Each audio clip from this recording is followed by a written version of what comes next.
okay, how can I apply that to my life? You know what I mean?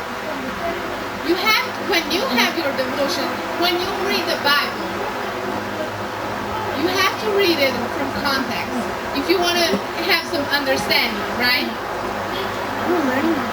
Did you ever read a book that you really liked it and you were just like talking to a friend and saying, wow, look at this book. It's an awesome book. Did you ever read it? And they say, no, what is it? I should try, you know? Did you ever experience that? Or your friends with you? Yes. When you have a news, what are you doing with that news? Why you couldn't see in this side inside, because this is the most holy place. You couldn't have a window so you can see. And you couldn't see in these pieces of things in the Ark of the Covenant. And by the way, the only piece of furniture that you can find here is this one. It's called the Ark of the Covenant. The Ark of the Covenant that has two angels, and the Ark of the Covenant that has three important things in it. Has Aaron's rod, the bowl with manna, and the 10 Commandments. In this special place, only one person could enter. Who was that person? The high priest. The high priest would enter here once a year at the Day of Atonement. Before the Day of Atonement, the trumpets, they would sound with the trumpets that, you know, prepare. It's 10 days before the Day of Atonement. Prepare. Make yourself prepare for the Day of Atonement. Now, what do I mean by atonement? What is atonement? At one mint. Pardon? At one mint with God. At one may with God. Someone else? Accountability. Accountability. Pardon? Cleansing. Also, the Day of Atonement was called cleansing of the sanctuary. And it's really interesting. Day of Atonement means making one with God. Being one with God. Making right with God. The people of Israel, in this special Day of Atonement, they would stay outside in their tents around the sanctuary. They would pray, search their hearts. They would fast, so their mind would be clear, and they would not work on that particular day. In the Day of Atonement, the high priest would enter here, but before entering here, he would make a daily sacrifice for himself, as I did for her, right? So he can be clear, so he can be pure before coming into the presence of God, because if not, he would have died. And he had to make that offering for him and for his family that was outside. After that, they would take 2 goats. They would cast lots between those 2 goats, and they would decide which one is the scapegoat and which one is the Lord's goat. The scapegoat would represent who? Satan. And the Lord's goat would represent Jesus. It's really interesting, why did they choose goats? Because goats usually represent sin. The scapegoat would be taken outside at the tabernacle, and they would tie it outside. The Lord's goat, the high priest would sacrifice the Lord's goat. He will take the bowl with blood, and he will come, sprinkle it before the mercy seat 7 times, before the mercy seat 7 times, and on the mercy seat 7 times. 7 times. 7 is a perfect number. But why 7 times? Each time he did that, it represented one of the woundings of Christ. Exactly. Jesus just before died, what happened to his body? Was wounded. One is on his back, right? That was painful. His blood shed like a river. Second is the crown that they gave him. They made fun of him. This is the king. And they didn't know that he is the real king. Right after that are his hands, 3 and 4. His legs are 5 and 6. And the last one is his side. Was that painful? Oh yes. Each time it shed blood. each time he shed blood. When you hurt yourself, oh, it's painful, it's painful. How about hanging on the cross from 9 to 3? That was horrible. He had a horrible death. Why? Why do you think, sir, that he wanted to do that? Sin is horrible. And you can only have remission of sin through blood. Sin is horrible. Did you catch that? Why do we like to sin? That's kind of odd. Jesus was treated as we deserve. So we can be treated as he deserves. Right after that, the high priest would take the censer. He would work with the censer. And remember, the smoke represents prayer, right? He will work with the censer in this whole room, and he will make lots of smoke. And the presence of God would be right here. The presence of God will be right there. He will make that smoke because the people of Israel, they were outside praying, right? And their prayer, God was listening to their prayers. But they didn't know when the high priest was finishing his job. When the high priest put down the censer, he took the blood, went back into the holy place. He will sprinkle it like to erase with the blood the sins that were recorded on the altar of incense. And he will go outside of the tabernacle. He will place his hand upon the scapegoat. That means that symbolically he put all the sins on Satan, because Satan started the sin, right? He had to take them as a trash, practically. And the high priest would release the scapegoat outside of the tabernacle in the wilderness. And that scapegoat would die of natural causes. That was the time when the people of Israel, they were laughing and rejoicing because it was done. There's no more sin. But what happened? The next day they would continue their daily way. Exactly. How many of you believe that Jesus is coming soon? Don't answer if you are not real with this.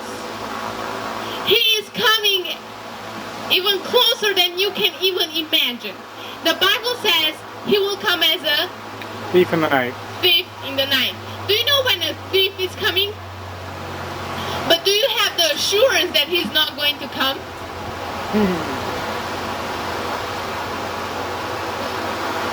Why have some time here to touch this subject?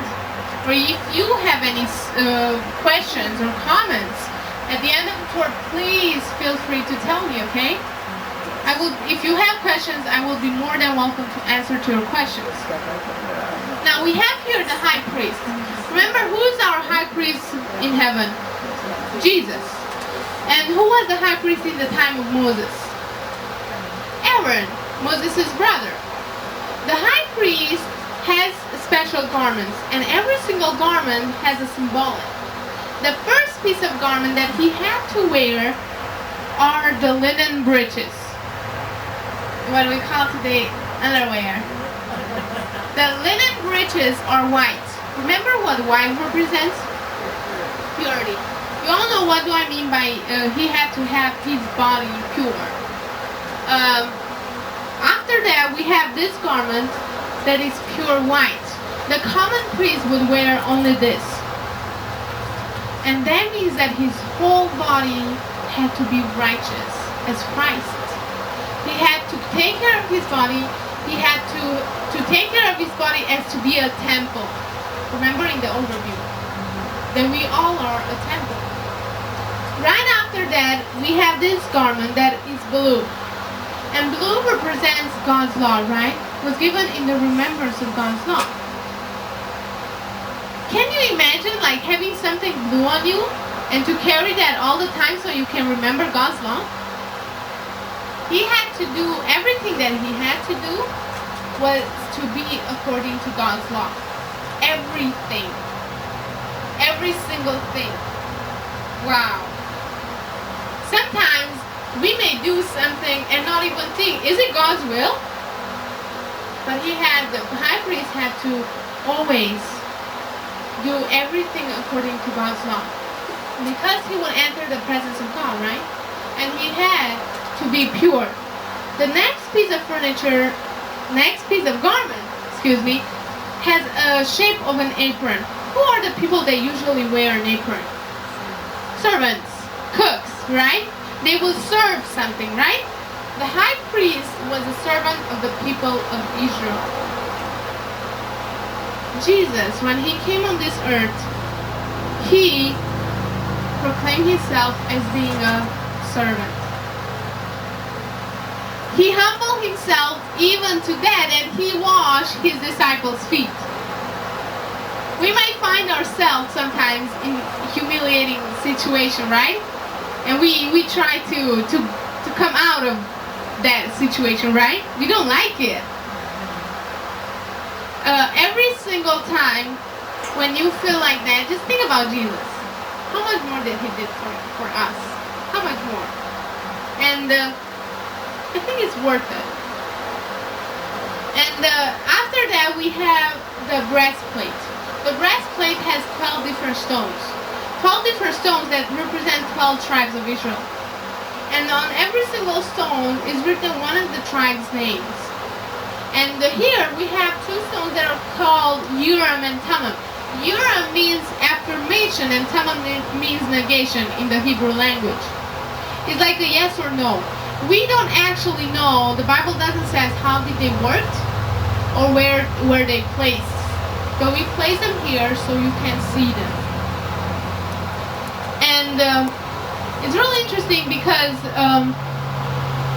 John described his vision, seeing the holy city. And he sees 12 gates in heaven. And Jesus said that we are a representative of those gates. We will enter those gates in heaven. We will see our loved one that we love. And we will see the people that because of you, yes, because of you, they were drawn closer to God. And you will see them. Isn't that amazing? And then we have the two onyx stones. The two onyx stones that hold the breastplate. These two onyx stones on this one it's written 6 of the names of the tribes, and on the other one 6 others. That means whenever you have something on your heart, just give it to Jesus. He's more willing to take care of it. He's so willing to take care of it that he will hold you upon his shoulders. He will take care of you. Then we have a garment that is called the mitre that covers his whole head. That means that he had to have pure thoughts. That means that everything that he had to think had to be pure. I don't know about you, but sometimes I think of something and I even, how did I have that thought? How could I think of such a thing? He had to have always pure thoughts. And then we have the golden plate. Gold is not, the Bible doesn't specify what is gold and symbolic, but in heaven would be gold. The most holy and holy are made out of gold. And heaven represents God's character. I believe that gold represents God's character. And this was written in the Hebrew language, holiness unto the Lord. What do we have here? Our forehead. And there where is the frontal lobe. In our frontal lobe we have the reasonings, our conscience. And our character, because of these three things in our minds, should be like God's character. And the bells. Many people have many speculations about the bells and how the high priest had a robe around his ankle. The Bible doesn't say that. Everything that we use in our tour, we use only Bible reference. We decided not to use any other book or any other scholar's words or no. The only thing that we use is the Bible. And we tried to find out what is it in the Bible, but it doesn't say. But the bells were like to hear him working. And this is my tour. Thank you very much for coming. Just before leaving, I will hand you some tests to fill out. No, I was just playing. There are just some papers that you will fill out, and maybe at the end you wonder yourself what is affiliation or denomination means. That means what type of church are you going to? And it's really, remember I said that if you have time to study or time to study about more about holy or most holy or symbolics or other things about the Bible, at the end you have some studies that if you would like, we are more than welcome to give it to you. Studies, but some people they check out something that they like to, but they forgot to write their address. Is it a friend? So where can we send that? Okay. This one. Don't touch, boys. Just look. Don't touch. Modern artists. Very simple structure, complicated, elaborate. Very simple in structure. But they never saw it as simple.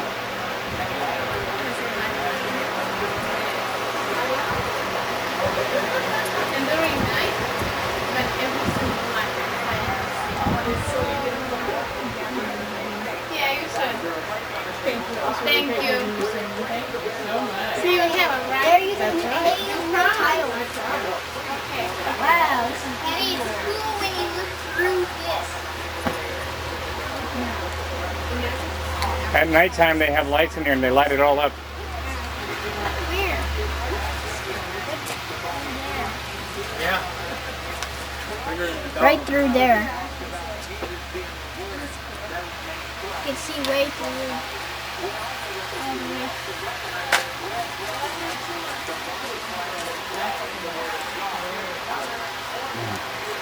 Daddy!